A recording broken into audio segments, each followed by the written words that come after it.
खत्म हो जाएगी रणवीर और ईशानी की आशिकी। हमेशा हमेशा के लिए दूर हो जाएंगे रणवीर और ईशानी, क्योंकि ईशानी की तरह अब रणवीर भी दूसरी शादी करने जा रहे हैं। रणवीर और ईशानी एक दूसरे के समधी बनने वाले हैं।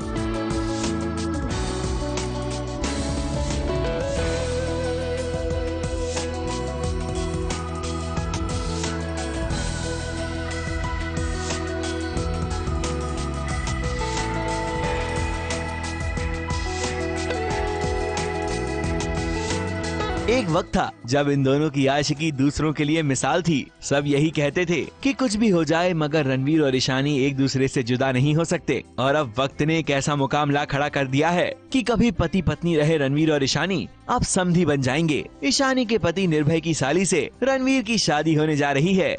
ईशानी मेरे पास रिश्ता लेकर आई थी तो मैं उसके लिए हाँ कर देता हूँ। ईशानी के गाल पे टमाटर कि मैंने अग्री कर लिया कि मैं किसी और लड़की से शादी करने के लिए, और ये मैं इसलिए तैयार हूँ क्योंकि वो किसी और से शादी करके बैठी हुई है। मुझे लगता है कि उन्होंने मूव ऑन कर गए हो तो इसकी वजह से उसको भी मूव ऑन कर देना चाहिए। ईशानी को जलाने के लिए रणवीर ने एक और शर्त रख दी है। उसने सबके सामने ऐलान कर दिया है कि शादी की सारी रस्में ईशानी ही करेंगी। जो भी शादी में रस्में होंगी वो ईशानी के थ्रू ही होंगी।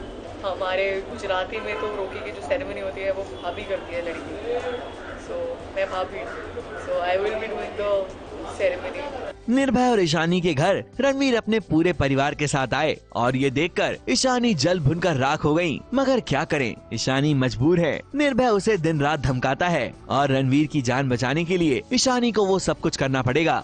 आशिकी दोनों साइड से है, प्यार दोनों तरफ से। It is just that he is hurt. Naina से वो सिर्फ इसलिए शादी करना चाहता है क्योंकि वो कहीं न कहीं ईशानी के पास रहेगा और उससे बदला ले सकता है। वैसे मेरी आशिकी तुमसे ही में एक के बाद एक बड़े बड़े ट्विस्ट आ रहे हैं। पहले तो ईशानी की शादी निर्भय से हो गई और अब रणवीर भी दूसरी शादी कर रहा है। आगे चलकर रणवीर और ईशानी एक दूसरे से हमेशा हमेशा के लिए दूर हो जाएंगे और शायद फिर कभी नहीं मिल पाएंगे।